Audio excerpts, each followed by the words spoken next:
Hey, everybody. Thanks for tuning in. Thanks for coming back to watch the show. I'm really excited to be back. It's been a while, but I think we all needed a little bit of a break. But we're back, and today's episode is going to be a really good one. It's about divine feminine and about divine masculine and their toxic traits. I needed support for that, so I have Jim, of course, with me. He knows a lot of things, and I have Kat Walker with me. She knows a lot of things too. So I can't be happier about my guests today. So we're Well, going thank to, you. yeah, we're going to dive right in. And I guess as a woman, I would have to start with maybe the toxic traits of a female. So what I'm observed myself and from other people is manipulating. So I think a lot of women do that. And it's I guess I wonder where that comes from, the manipulation. I mean, what does anybody know I don't really know where it's coming from or why women feel manipulation is something that, they kind of Well, I lean think towards. I think culturally we were taught that we can't be assertive. That's So one. if you're going to be assertive, Uh-huh. it's considered negative in our culture. So in order to get your point across, I think women have a tendency to do a lot of passive aggressive things because Oh yeah. they can't come right out and say, "No, I have a boundary," or Mhm. whatever. So we've learned to, and I know for me, I don't think I've ever been particularly manipulative, but I have had boundary issues. And I think that's a real feminine. Well, when I think about manipulative things, I would think about crying, maybe guilt tripping, playing the victim, use Yeah. sadness and helplessness. What do you Well, but I think that's still part of us not being able to feel like we can just say, this is what I need, and being assertive. So what do we do to get those things is to what from somebody else, be it a partner or anybody, is use those other tactics because it can be frowned upon to be assertive and say, you know, I need this from you. I need, whatever it is. Hmm. Okay. I don't know how Jim experiences that as a man, though. Yeah, I wonder too. Well, so I think with manipulation, in my experience, a lot of it has been sort of it is done as sort of a validation, right? Like, Mhm. uh, you know, uh, kind of the concept like how do I know he cares about me unless like I'm if I get very upset or I'm crying and then I know he cares if he tries to come with a I don't know, the white hat and the charging horse and the knight in shining armor right? You're just killing our fairy tale here. Well, yeah, and I think like I'm not one of those uh, people that kind of believes in the romance, like somebody's coming in shining armor, or it's like Yeah. the man. I don't think the man is incumbent to save everything, and I don't think it's Mhm. his job to play mother to a man that's not emotionally mature, right? Uh, Mhm. so when I hear people talk about I cringe when I hear people talk about, oh, he completes me or she completes me, or or we're destined to be together, I don't know, that just sort of sounds like a like trauma bonding or codependence to me, right? uh, Yeah. Kat, isn't you just said something the other day to me about the knight in shining armor, that it's like a fairy tale that we're being told. Remember that when we talked about, and you said something about that that's not real love? I don't really remember what You I don't said. I remember? would That's agree with okay. it that real love is deeper than just the knight in shining armor. That's an illusion, and that's something that's pretty hard for a man to live up to, in my opinion, or whatever kind of partner you're looking for, because Mhm. we ideally we're looking not for somebody to make us who we want to be, but somebody who partners. Yeah. Partners. And if you're looking for a knight in shining armor, you're looking for the traditional, I imagine all the traditional things that society has said for eons that a man should do. He should be strong. He should take control. He should sweep you off your feet. He should do this, and this. And that's not a partnership either. And again, isn't that why then maybe a woman becomes manipulative? Because once she gets in there, Because and he's making all the decisions and stuff, and it's not quite going how she thought. So yeah, that's true. I guess another thing is like overly dependent. I guess when you're not, you know. yeah. So I don't know how Jim feels about that, but sometimes, personally, for me, I'm not always the typical woman, and a lot of that comes from childhood and stuff. But I am overly independent, mm-hmm. and that can be equally as bad. It's like I've taken on that masculine, which is a good energy to have, but I have overdone it so that it makes it difficult for me to trust and partner with somebody. Yeah. That's and Yeah. maybe that's how men feel sometimes, because that's more of a traditionally male trait. How do you feel about it, Jim? Tell us your toxic trait point. How do you feel? About Anything. What you've experienced. Yeah, so like I was raised, as a child in the '70s, and my parents were depression babies. Mm-hmm. And it was still very common at that time for a woman to be a homemaker. But it's a homemaker, right? It was a job, and Right. I think as I got older through the '80s or whatever, there was what I ran into were a lot of women that wanted a guy to be a provider, and they would stay at home. But the problem with that staying at home was, in some of my experience, I would work a 10 or 12-hour day, and I would come home, and then there's still dinner to cook. There was a house to be cleaned. We were missing that homemaker part, which was a full-time job, right? It is a full-time job. So it's like, okay. So then for me, it felt very much like a burden, right? I did not feel like I had anybody to help me, right? Mm-hmm. I sort of felt like I was doing everything I was doing to be a provider, economically. But for crying out loud, I couldn't. If I wanted to take $5 in my pocket so I could get lunch during the workday, I'd have to start scrounging and scrimping and saving change for a few days to get that, right? And then some of that experience was, well, what are you going to do with that money? What do you need with $20 or $30? Mm-hmm. And so I kind of believed, like, well, yeah, maybe this is what I'm supposed to do. Maybe I should just like slave for nothing, and just for the pleasure of saying that I have a woman and kids at home, and so it took me a while to sort of realize that's not necessarily how that works, right? Because I don't think you can help but get embittered by that, right? Yeah, Mm-hmm. Sure. You're going to get resentful. And then the same token, my partners at the time got resentful for that too, right? Like, because they had no freedom and they, no income of their own, and they couldn't do this and this and that. And like, I don't know, this was '90s.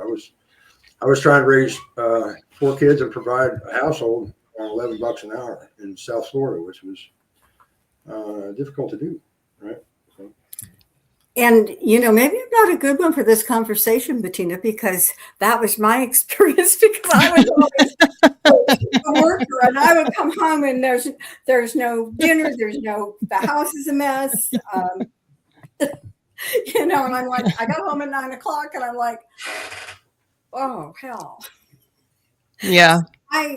I'm in some ways, I'm not very typical of a woman, and that's that I was the provider and too independent, but also couldn't learn how to depend on another person either. And I can't blame it all on the men, because I had to take control of that.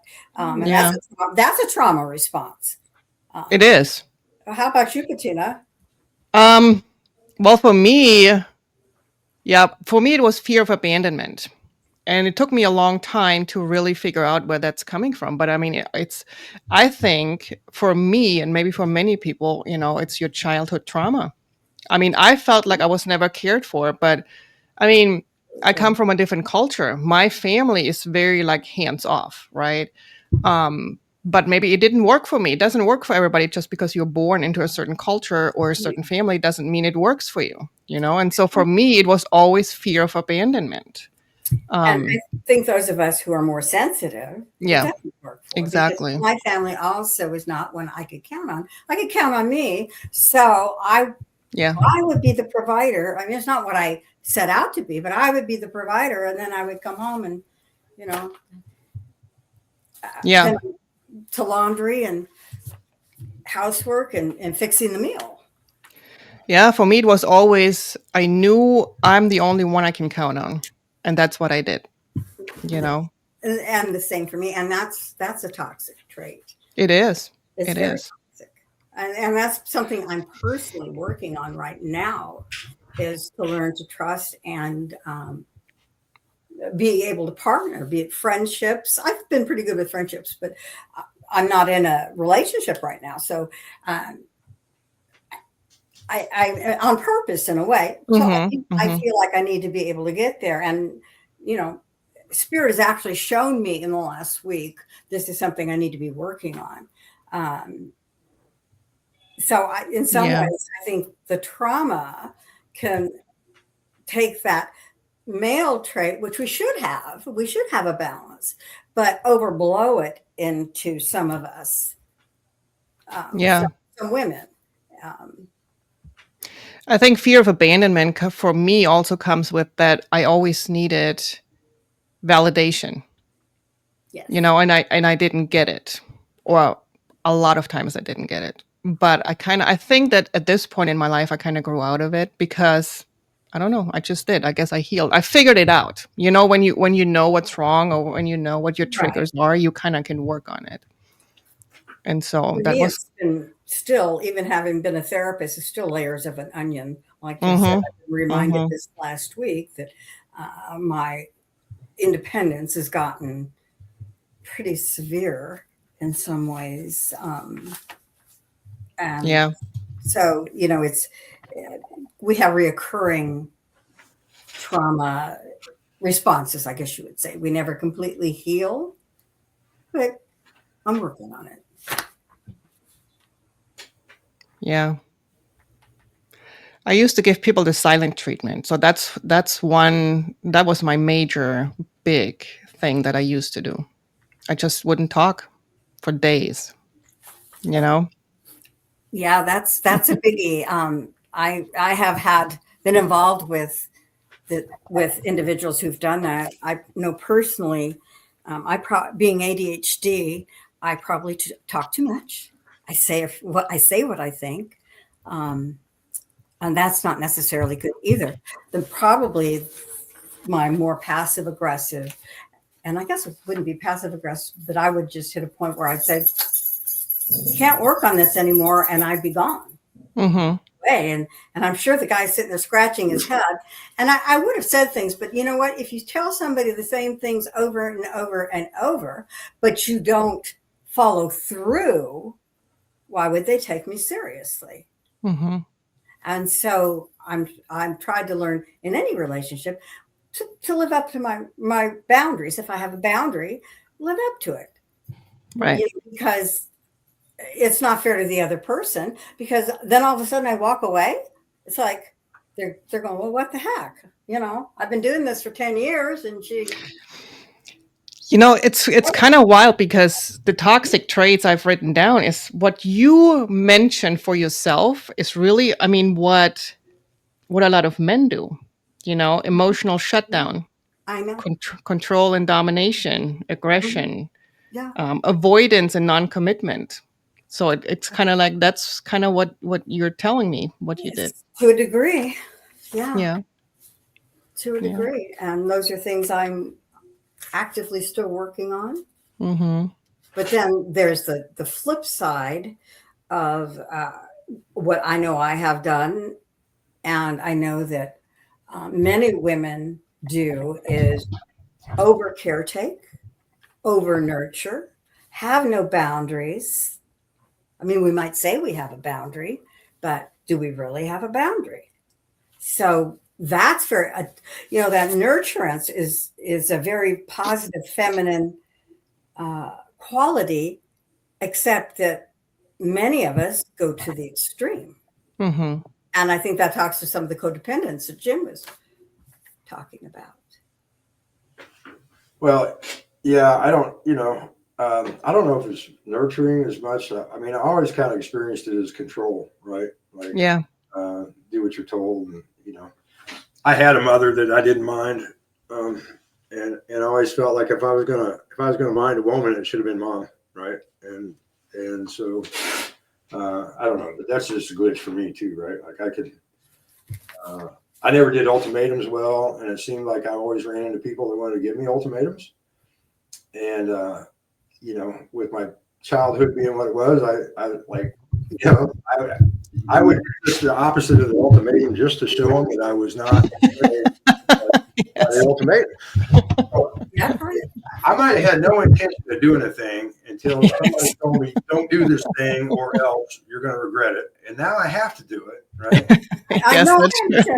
Now I absolutely have to. I didn't even want to do it, but now I have to. But Right. now that you mention it, let me show you how this is You're going to trying work. to control me. It's going to be your fault, right? It's going to be your fault. I did this thing because you couldn't be quiet.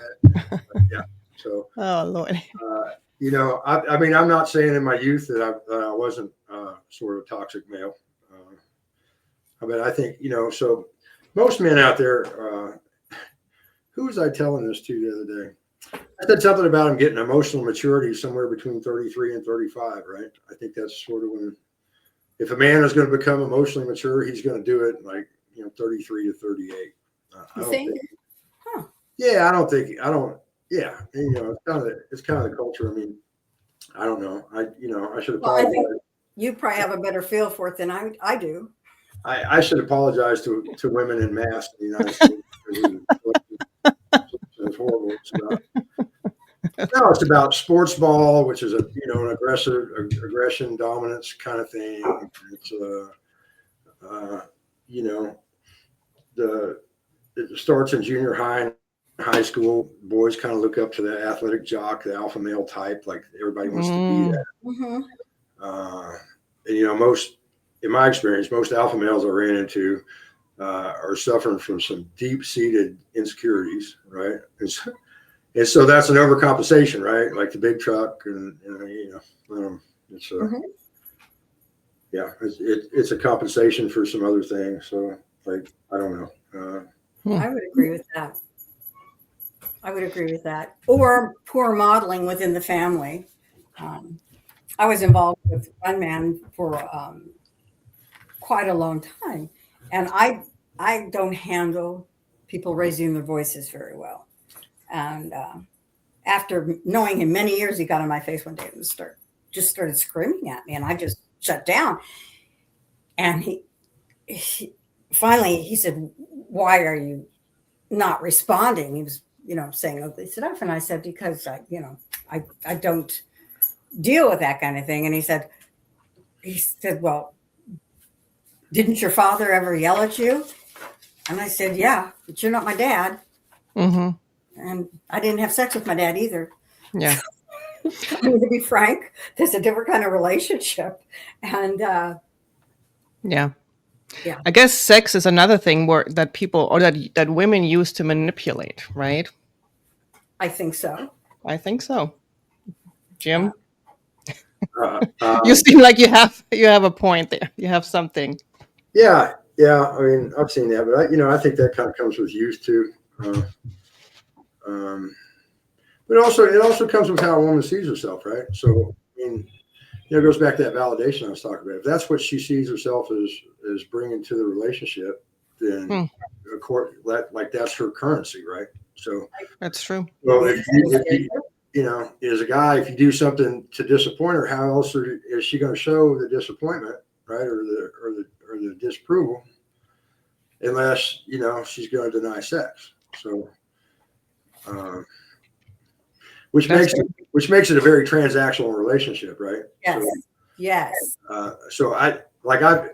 It's been said to me that I treat women like prostitutes in the past, and I said, well, no, I don't really. But if you set it up where it's transactional, right?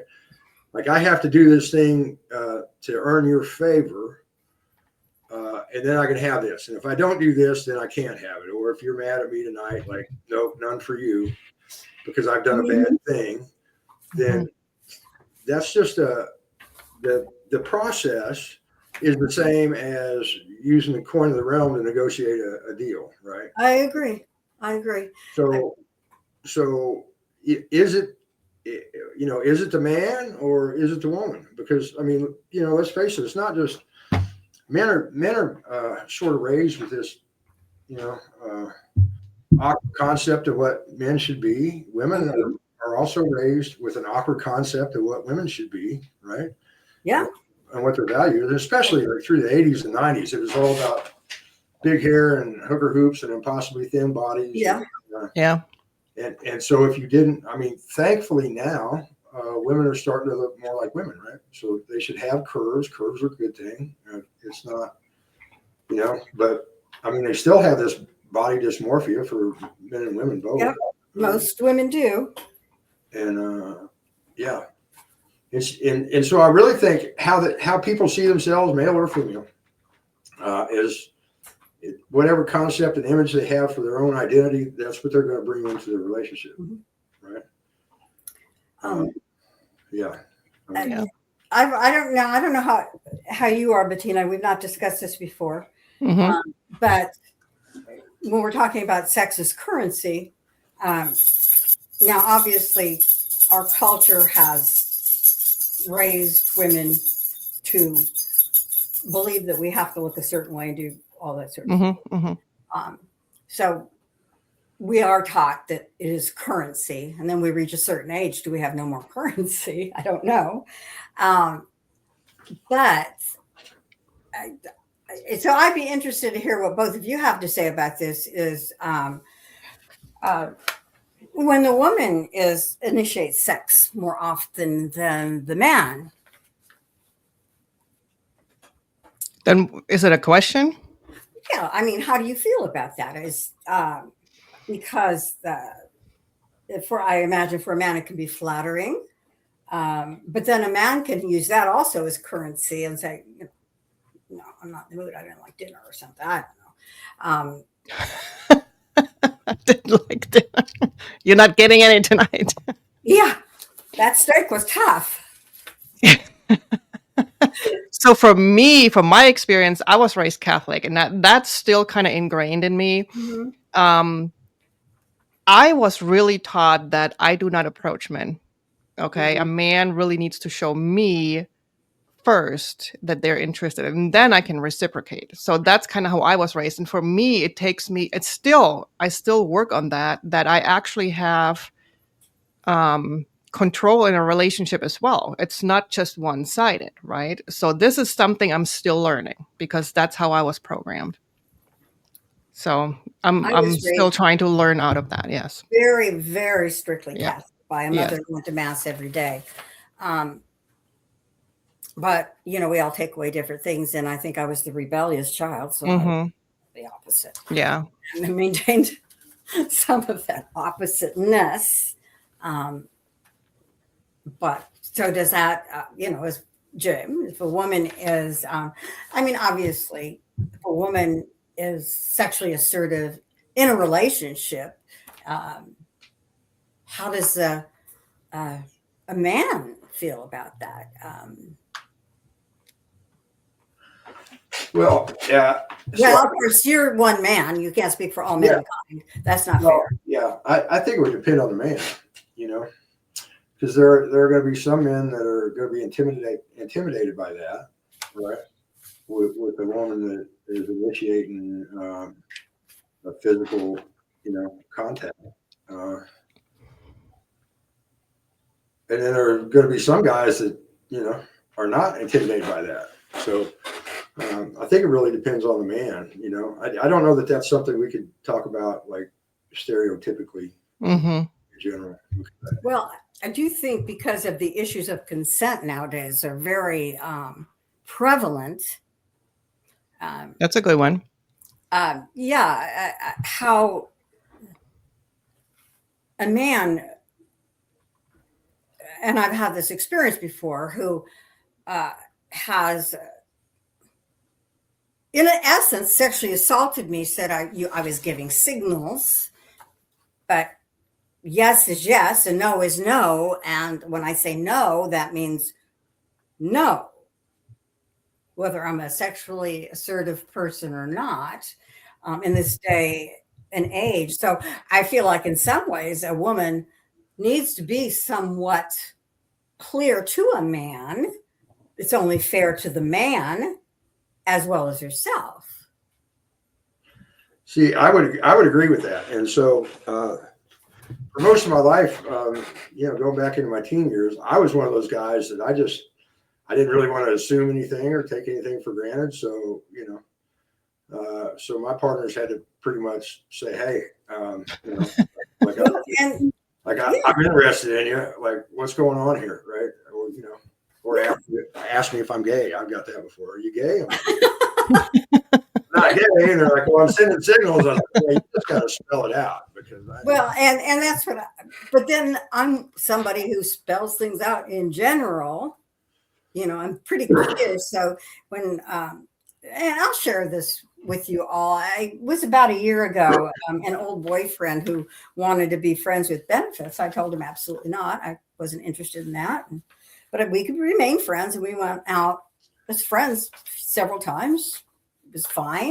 One day he came to my house and jumped on top of me, and I'm like, what the hell are you doing? Stop. And he did again. And I said, what do you think? He says, oh, well, I got mixed signals. I'm like, what do you mean you got mixed signals? Yeah. And it was really traumatic to me. I mean, how could you, this is somebody I'd been involved with in the past. There's no mixed signals. I had told him this will never happen again between us. And if you want to be friends, that's good. So where did that mixed signal come from? Well, because fundamentally men are pigs. That's where the Men are what? men are pigs. Oh, Okay. Yeah. Like I'm probably as lesbian as you can possibly be without being a female or a lesbian, right? So, Well, that's probably. I don't. The more stories I hear about guys that do that, it just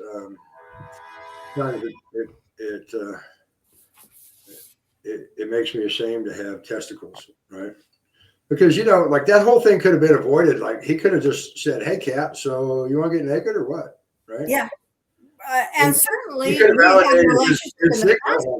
Yeah, I'm feeling like you want to get naked, and we can roll around in bed for a while, and then nobody would have to be assaulted. And you could have said, "Yeah, about time," or like, "No, I don't."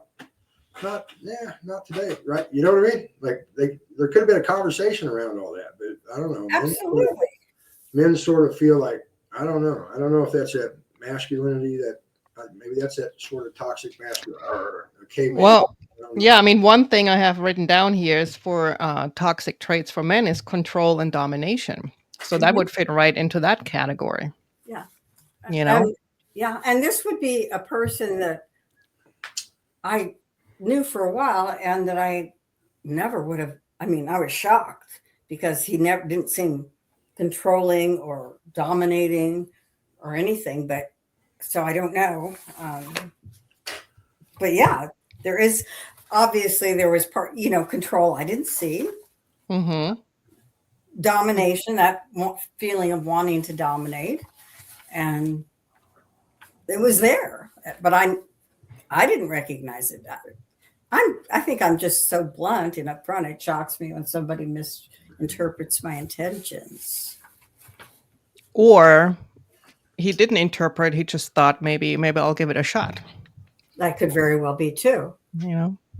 But one would think if you say no once and push them off of you, that would be the end. Mm-hmm. And obviously, I did get him to leave, but it was really traumatic for me because the level of trust that I had with this person, he violated such a deep trust that it's very damaging to me. But where do all those toxic traits come from? I mean, what happens to people? I mean, we all have obviously personalities and, but I mean, when do toxic traits emerge?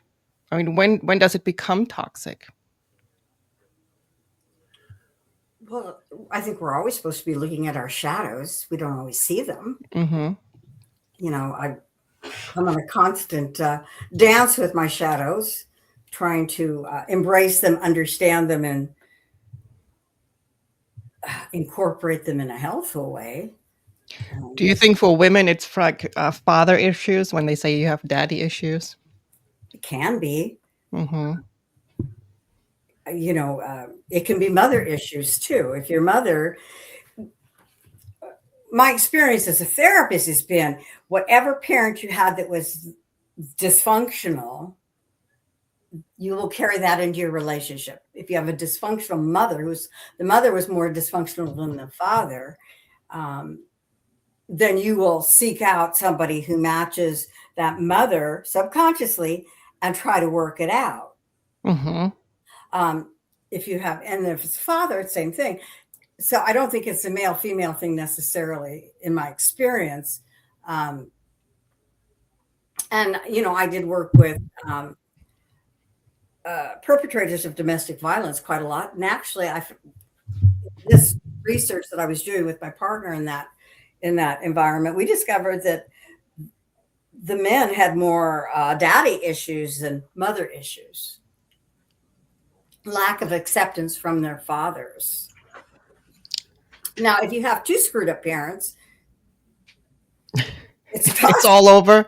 It's all over. It's just a toss up. You could go either way. We're trying to figure that out. That's why therapy is a good thing. I don't think domestic violence is always about those sort of parenting issues either. Because I can say from my experience, I was just very angry and violent by nature, and so it wasn't a thing for me where I was where the violence was against women. The violence was against men too. The violence was basically against whatever triggered my violence at that point in time. Right. Because of course, different generation, right? So I was raised in a culture of violence, right? Sure. And I think most people in my generation were, right? So, and I'm not like, I didn't swing the other way with my kids, like, don't whip them or don't spank them, because I think society functions based off of a fear of consequence and repercussions, right? Yeah. I think that's how the legal system works. And I also think that people will treat you however you let them treat you, right? And so for your instance, you were talking about the ex or the boyfriend that like pushed himself on you. I guarantee you he had no fear of there being a consequence to that. That's why he did that, right? Well, if he would have had some fear of consequence, he would not have done that. Well, that's true, because had I gone to the police or whatever, what would he have said? This was consensual. This was consensual. So and I've seen over the years, I've seen young ladies and women that are abused that don't have brothers, they don't have fathers to look out for them, right? And so people think that they can do whatever they want, right? And nothing's going to happen to them as long as they don't get caught, right? But so yeah, I'm not one of those love and lighty folks that thinks that. I mean, there's a place for that, right? Like, so there is a place for that. But I think how women and men act in a toxic way is a lot. I think a lot of that's programming that's been pushed on them. It's what they. I mean, let's face it. We turn into the partner that our parents were, because that's all we know about being a partner is what we learned from them, or maybe siblings, or watching siblings in relationships, and that's how we learn, right? Mm-hmm. I think sometimes we will go the exact opposite way of a parent, though. You'll say, for instance, if you have a really violent parent, my experience has been somebody will go to the opposite extreme, or somebody will adopt that dominant role in their life of what they saw. Right. And you don't know which way. if I saw kids when they're little, I could kind of predict it when I worked with kids, which one would end up going one way or the other. But then we also could probably get into genetic tendencies as well. Because we are born with a certain nervous system that's one way or the other. I mean, I'm neurodivergent, I'm ADHD as hell. So my brain doesn't work as docile. Yeah. So, I mean, so we are born with certain, and so those are things that I've worked on in my life to be a little bit less impulsive and not to cut people off as much. You know, all those things get a little more organized. Good things we can blame our signs for it. Like, I'm a Sagittarius. That's just how I am. You know, people do that all the time. Yeah. You know? I hate that. I know, because I feel it's like not. we're given certain signs. I have a lot of fire in my top three, but I feel that we're given to it, or we chose it, or spirit chose. However, because those are things we need to learn how to modify and overcome the dark side. For instance, I have a Leo ascendant, which is pretty easy to see for a lot of people, but it's not a harmful thing to anybody. But I have an Aries moon, which could be pretty intense, and an Aries and Venus, which could be pretty intense, and that can be harmful with regards to temperament, and that is and anger, and that took me a long time to learn to control. Now it's very, very rare that I feel anger. I feel the things under the anger. I feel sadness or disappointment, but I don't feel anger. It's really rare. But so I think that, you know, we're given signs to learn what our shadows are and overcome them in what lifetime we're in. That's my own theory. It's a good one. Because I hate it when somebody says, well, I can't help it because I'm an Aries, or I've got an Aries moon, or, you know. No, it's just a butthole. Yeah. You know? A friend always says, I got a Scorpio moon. Okay, well, I have an Aries moon, and, you know, I don't scream and yell. And, you know, that kind of gives that's people giving themselves permission for Yeah. bad behavior, right? Exactly, for bad behavior. Yeah, you know, like I've heard a lot, especially in the spiritual community, it kind of goes in waves. A few years ago, everybody everywhere was talking about like the divine feminine, right? To the point where it was a rejection of everything masculine. Yeah, I agree. I think we're still in it, though. I don't think we're out of it. Yeah, I don't think we're out of it quite either. You know, and I mean, it's a good talking point, but like, how much of that is just a wounded woman that has now rejected all things masculine, right? Because I think that's a tendency, right? When we're kids and we touch a hot stove and it burns us, right? Yeah, that's a learned response. We're not going to touch the hot stove now, right? Or, you know, and for a lot of people I see in their relationships, when a relationship goes south or takes a hard left, there always has to be a villain in that story, right? Yeah. And often there's two villains depending on who you talk to. So if you talk to her, he's the villain. If you talk to him, then she's the villain. And again, that's you know, it's a way for both parties to sidestep responsibility on that, right? Right. Because I know personally, I'm friends with some of my exes. Yeah. Good friends.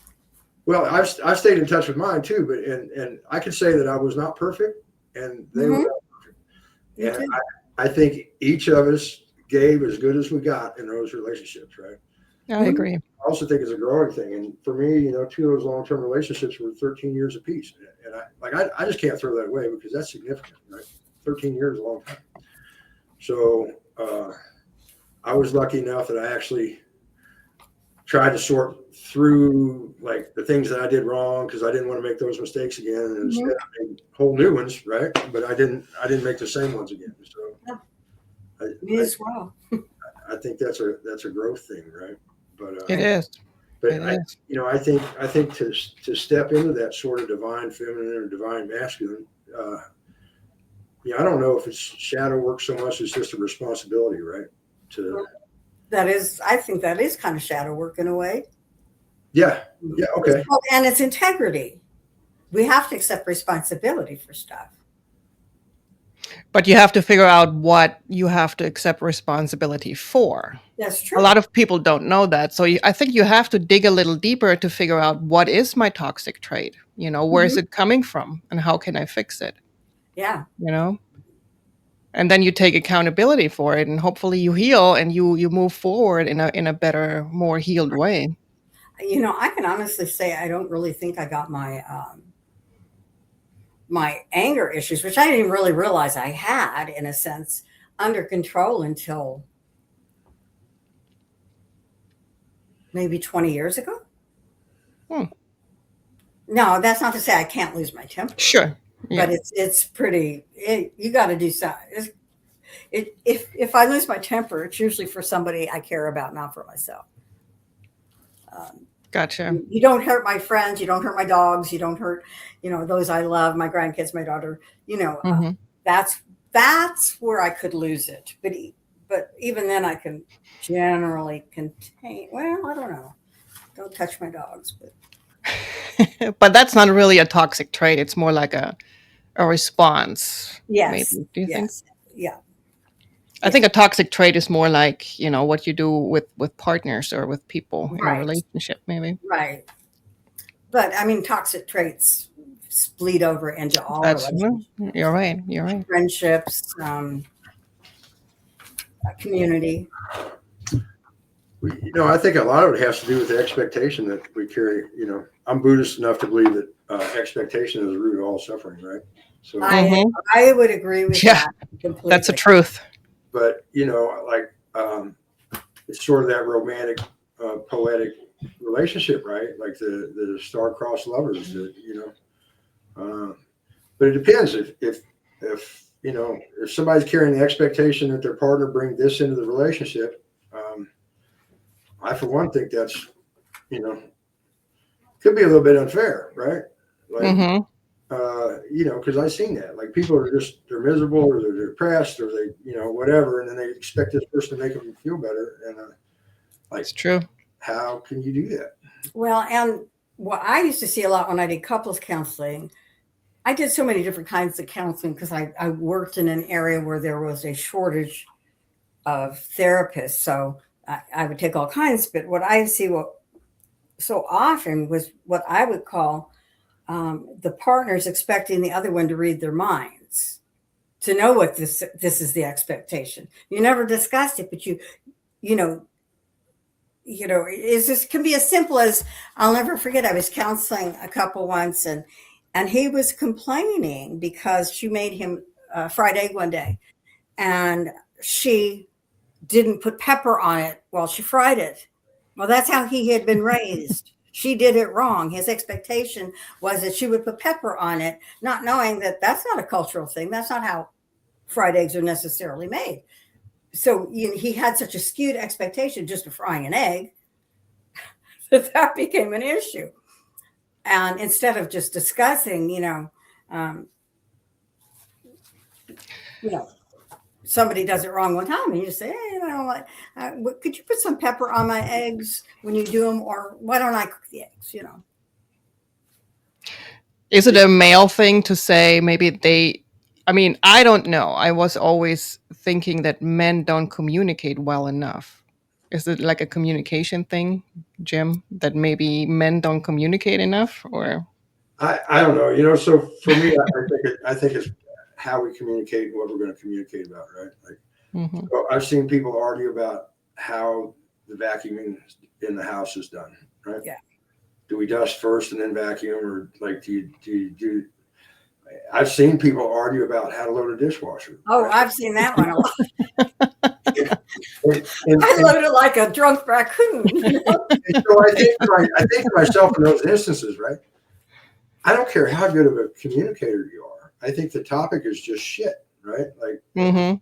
all the things to argue about. And it's because I tell you right now, if somebody's running a vacuum in my house and I don't have to do it, I think it's great, right?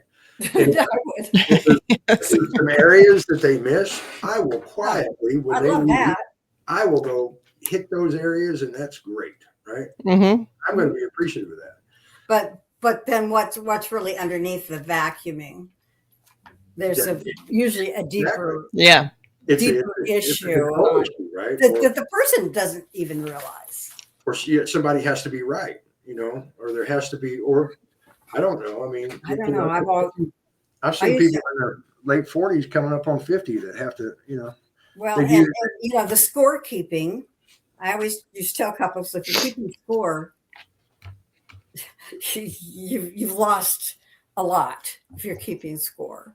So my last wife, which was it was very brief, but I knew I was in trouble one day when she looked at me and she said, "Act like you love me," and I said, "Okay." I said, so I looked at her. I said, "So if I really did love you, what are the things I would be doing then that I'm not doing now?" And she looked at me, kind of shook her head. I was like, "No, I want to know. I mean, I think I am loving you because I give you the freedom to feel however you're feeling, do whatever you want. I put no expectations or stipulations. I mean, I'm just letting you do you. And I think that's loving you. But if I'm wrong, tell me how I should go about that." And she looked at me and she's like, "F you." And I said, "Okay. So I don't think we have anything to talk about," Mm-hmm. Because I thought that was a very good, okay, so like how, basically it was me saying, "Oh, you have an expectation. What's your expectation?" So I can, me knowing me, I'm probably going to actively not meet that now, but I would like to I understand. have at least known what it was. And she couldn't articulate that, right? And, I think we get different people get pretty skewed ways of thinking what love is, and also thinking how somebody might show love. Because I don't know if you know anything about love styles, whatever, but really to have somebody keep my car clean, put gas in the car, can be more precious than flowers. And I love flowers, but somebody doing that little bit of caregiving and caretaking can be a big sign of love. But for some women, it's not elaborate enough. You need bells and whistles and flourishes, whereas the practical things don't count sometimes. Or like, for instance, being given a lot of freedom for me would work very well, because I've had my own husband stalked me when we were married. It was like, I get my nails done and show up at the nail salon. It was ridiculous. I'm like, "What are you doing here?" "Oh, I just wanted to be near you." "Go away."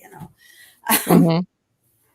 I felt like, that if he could have breathed the air out of my lungs, he would have. And we were together 10 years. That's a long time. I think that falls under control and domination, don't you think? I think Control. so. Absolutely. Yeah. Absolutely. I've seen young people. I've heard young women say it, right? Like, their partner will smack them around or whatever, and they say, "Well, that's how I know that he cares about me," right? That he cares about me. That's why he does that, because he loves me, right? Or he's invested in this relationship. And I think it's just, I don't know. I think that's sad, right?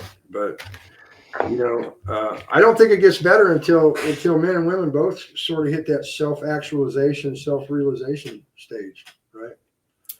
I think you're right, and I think there still can be things that can go wrong and wounded that you have to talk about, because some of the I think we always retain some amount of a scar, even if we healed it. So somebody can accidentally touch it, but we've got to be smart enough to know they touched it, but not purposefully, probably. So I need to say, hey, Jim,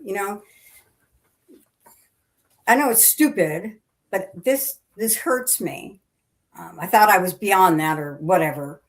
And I'm not blaming it on you. I just want you to be aware. And not blame the other person for my old wounds. They didn't give me those wounds. Yeah. Look what you made me do, or Yeah. like, I hate you made me feel this way. No, no, no. No. Yeah. People have to take responsibility and ownership of their emotional body, their spiritual body, their sovereignty, right? And I don't know. I mean, But that takes some introspection, which Jim, you do introspection. We've talked, we visited. I know you do that deep introspection, but a lot of people don't go there.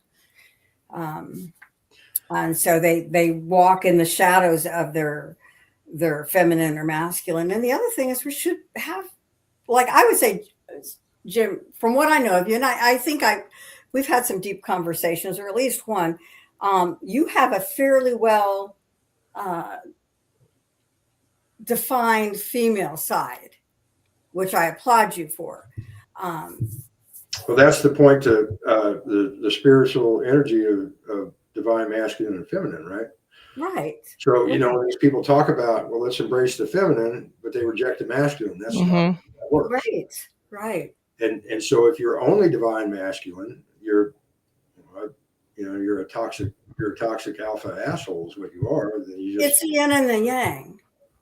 Right. And so you're one of those toxic guys that's just, you're going to mansplain spiritual things, and you're going to tell people how much better you are, how exalted you are than everybody else. And, if you're only leaning into the divine feminine, then it's, I hate to say it, but I've seen it. It kind of comes into this like sort of man hating thing, right?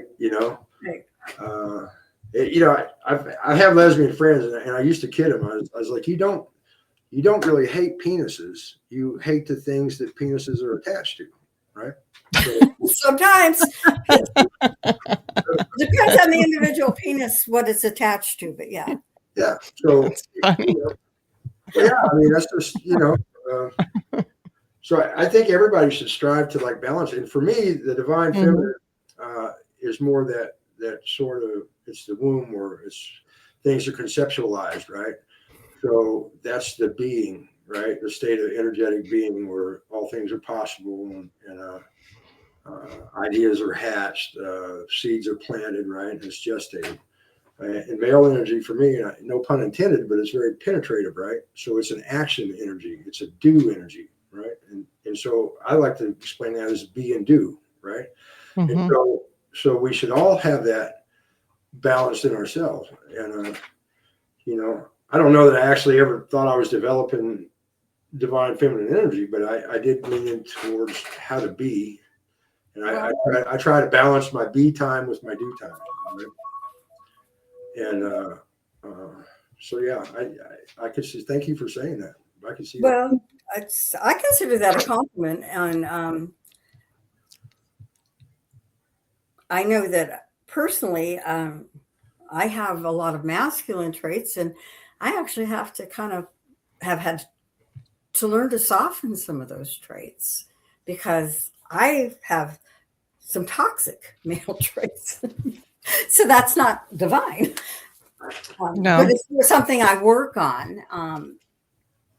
But I also have some toxic feminine traits too that I work on, the over caregiving, the poor boundaries, which I've gotten so much better at.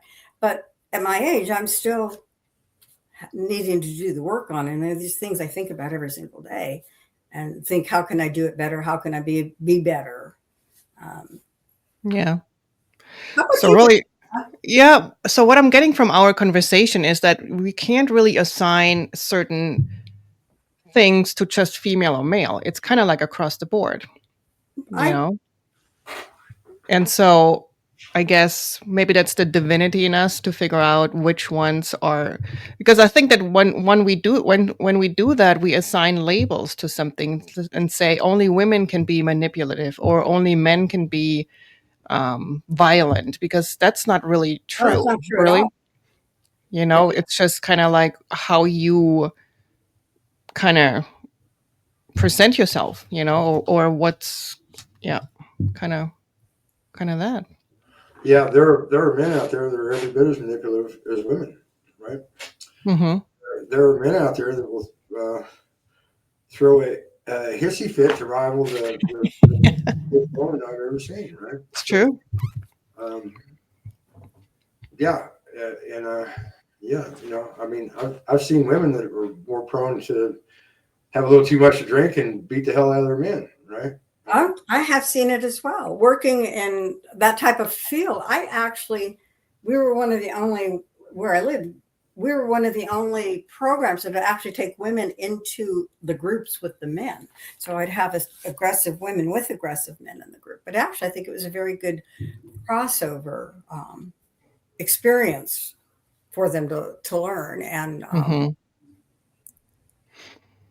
So it's important to say, really, we are divine masculine and divine feminine, and we just have human toxic traits that we need to figure out. And I think some of those traits are put on to us through our childhood and culturally.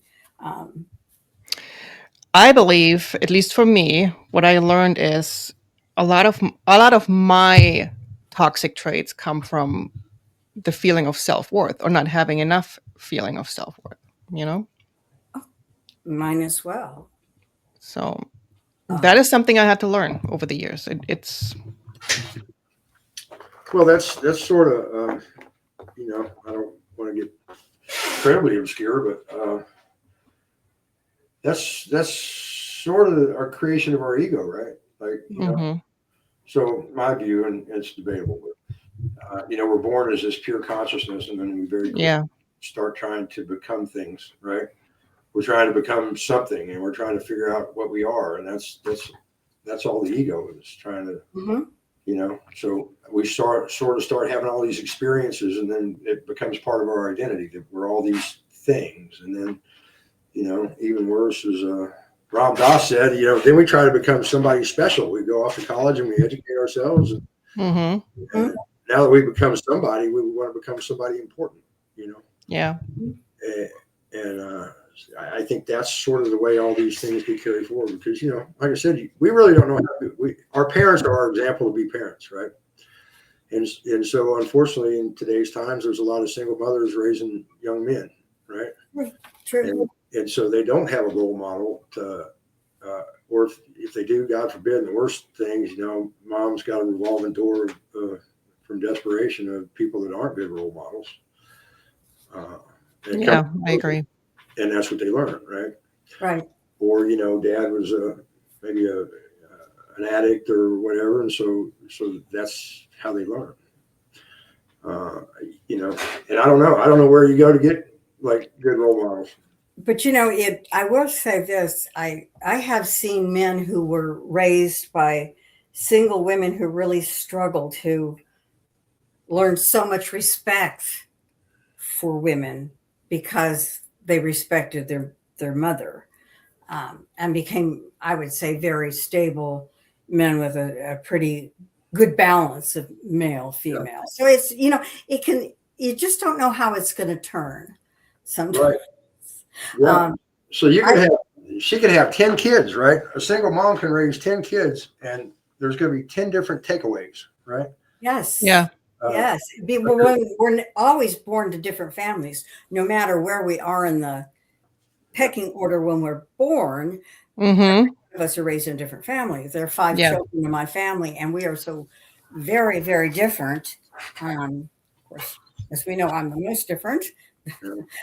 the black sheep, or the psychedelic sheep, one would say. And I'm so glad I am. I'm probably the happiest as well. Yeah, I think you're the healer. What? You're the healer of the family. Somewhat, if the rest would talk to me, but they're eccentric sibling, but and that's okay. It's okay. Jim, what were you going to say before I interrupted? Oh, I don't know. Did I interrupt you? I've got No, I did. No, you didn't. No. Yeah, like I'm one of 5 children, and we all had the same dad, and but I think it's very interesting to talk to my siblings, and they all have different morals and values they took away from his parenting, right? And Yes. he was the same guy all the way through, but like I caught him in the after 50 in the golden years of his life, right? So maybe it's a little bit different, but it's still pretty much the same guy. And there's some things my dad just didn't. He carried those values with him all the way through, but I think it's experiential, right? So my siblings wired it up and came out with this picture, and I came out with a little different picture, and but I think that's kind of how that's supposed to work too, right? So we shouldn't be cookie cutter humans. No, we shouldn't be cookie cutter humans. And I also think, we chose the parents and the family that we're born into. And I always felt I was in the wrong family. Mm-hmm. I mean, I chose it. Yeah. So, but I'm good with it now. As a child, actually, being the different one was good. I was good with it too. Though it could be difficult, but I was good with the person I was. So. Yeah. But how do we heal from all of that? I mean, how do we heal so we can have better experiences, relationships, or lives in general? What's your take on that? Well, Shadow work, yeah, shadow work is important. accountability. Yeah, spiritual work is very important too. Having a dog that complains like your baby, it's very, I'm a big believer in therapy. And I've been in therapy myself and off and on whenever I've needed it. Mm-hmm. But spirit works with me quite a lot these days through different revelations, downloads, showing me my shadow. It's a journey. It's not an event. It's Yeah, that's true. But I guess for somebody who's not spiritual like we are, I guess therapy would be a good thing. I think therapy is a good thing for spiritual people as well. You've got to pick your therapist. Yeah. I have some therapists that I'm very comfortable sending my clients to because they're on a spiritual journey as well. Mm-hmm. There are certain types of counselors I would never send somebody to. Mm-hmm. That would be, a fundamentalist Christian counselor. That generally doesn't work out very well for people who are oh, stop. Oh, there he is. Yeah, I know. Spiritual path. Yeah. But, it's a combo platter. I mean, I learned from you guys. You guys have enhanced my spirituality. You guys have brought things to me that I think are growing in me, that are making me a better soul, a better practitioner. Mm-hmm. So healthy community. I mean, I look at you two and I see what I would consider fairly egoless practitioners. Ego is nobody's friend. Yeah. And so to talk to egoless practitioners is very nurturing for me. And it's like I can take that part of your spirit in and it heals me in a way. Does that make sense? It does. Jim, tell us about your healing journey. So I think the way, and by healing, I assume you mean kind of step into that divine expression of masculine and feminine. I assume that's what you're talking about, right? Mm-hmm. Yeah. So I don't think you have to be spiritual. I think you just have to be able to start seeing people for people. And so I think as a man, when we start actually looking at a woman not as not as an old lady or a squeeze or arm candy, right? But start looking at them as these mystical and mysterious, like creatures, right? When we start looking at that, we start to value them for something other than, sex or, as a kind of reflection of their own identity or their own status. I think it's good if guys would treat their partner like they would treat their mom or their sister or their grandma, right? Like if you wouldn't do it to your mom or your sister or your grandma or your daughter, right? Probably shouldn't do it to the person you're with, Right. But same time, I think everybody has to be sort of responsible for that, right? Like, and if a woman is not living her best expression, if she's not treating that guy like she would her dad or her brothers or, her uncle, I think we get what we put out in the world comes back to us, right? Yep. So if you're a miserable shit and somebody's a miserable shit back to you, it's not their fault, right? Oh my God, you were miserable to me. Well, you kind of miserable to be around, Yeah. But yeah, I don't think you have to. I don't think it has to be a spiritual practice or path. I think it does take some introspection. I mean, you have to think about it. Yeah. You have to think about it. You have to take some responsibility for your behavior and your actions, right? Like, it's not the kind of, look what you made me do, No. I've seen that go both ways. Somebody does something and then the plates and dishes are broken. It's like, look what you made me do. And, wiping off the walls. It's like, nobody makes anybody do that. That was a choice, Yeah. That was a choice. And so I don't know. I don't know that that's much of an answer, but I think that's the answer, right? Yeah. Whoever has to admit that this isn't the best way. I mean, they have to be able to conceive of a better way, or they're not ever going. And this, blaming the last person for that thing failing and then carrying those same behaviors into the next one, that's insane to think that we're going to act the same way and we're just going to luck out and get one person who's so meek and docile that they're going to put up with it, right? But who really wants that? I know that I've always wanted somebody with a little fire and sass, a little spark. Because sometimes my shit's out there in right field. I need somebody to reel me back in, right? I need somebody.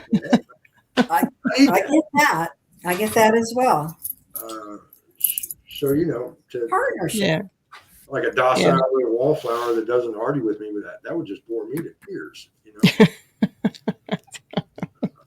That's fun. Yeah. Yep, that's true. I guess it's all about balance. I think we have to find a balance in everything. I think that's all the divine feminine and masculine is yes. It's a balance. It's a balance, yes. And I'm not even sure you can call it divine until it is balanced, right? Because I think divine masculine exactly one-sided, I think is toxic in that maybe it's a positive toxic, right? So it's not sort of these negative behaviors, but it's I still don't think that's what we're after, Some cultures in antiquity, they exalted like hermaphrodites as being sacred, right? Possessing both characteristics, male and female, in one thing. It was not a taboo, right? And oddly enough, that there is that possibility for a hermaphroditic birth, right? Where an individual is born with at least some organs of both sexes, right? Right. So, if it wasn't, because it's a possibility, must mean it's in the design, right? Somewhere. I mean, it's true. Some culture, people like that are revered. Yeah. Yeah. For having that, being born with that balance. Here in the United States, it's just very dual, right? So right. It's either or. It's that sort of duality, right? Like, I hope people transcend that. But that's what the whole divine masculine versus divine feminine debate is about, and the concept that it has to be one or other. That's pure duality, right? I think we live in a dual world, but I think we can kind of transcend that with a different sort of consciousness, right? We don't have to embrace duality. Even though we're sort of in this 3D existence where things are black and white or light or dark, right? I think we have enough creatorial power. We can shift that. We don't have to dwell on that. You know. I agree. Yeah. But it takes that introspection. It takes an introspective person, I think, to be able to see that. Uh, Yeah. um, How do you make somebody introspective? If they're not that's a very good question. That's a really good question. Some You can't make somebody be introspect. You know, can't make somebody. usually something leads somebody to that point. I think people have to get. Some of us are born very sensitive. I was born, that person that probably said, "Oh, you're too sensitive," because I always was very introspective. But I have seen other people who weren't, that were cracked open by events in life, um, um, or losses in life, or and then some people who that's not. I mean, we have to look at what journeys we're taking in this 3D world too. And some people are on a different journey or put in a path in this 3D world to be the antithesis of maybe of what we should be. Yeah. For a Yeah. reason. They're just Yeah. Yeah. And maybe that may be another good topic for another episode. I think we've talked about a lot of important and good things today, and hopefully you guys would be open to coming back and talk more about that, because I think we never stop learning. I know Jim has to go to work, and yeah, we want to talk about this again. So if you guys are open to it, sure. hopefully some other time. But It's been hopefully everybody out there learned something, huh? it's been an interesting It conversation. was very interesting. And so I think there's a lot more to say, more than we can put into one episode. And so I think we're going to meet again, hopefully. Okay, it sounds good. All righty. Well, thank you thanks to both of you for joining me, making the time, and I will see you soon. Okay. All righty. Well, everybody out there, have a good night or good day whenever you're watching it, and we'll see you later. Have a good work Yeah. evening or Thank you. Bye.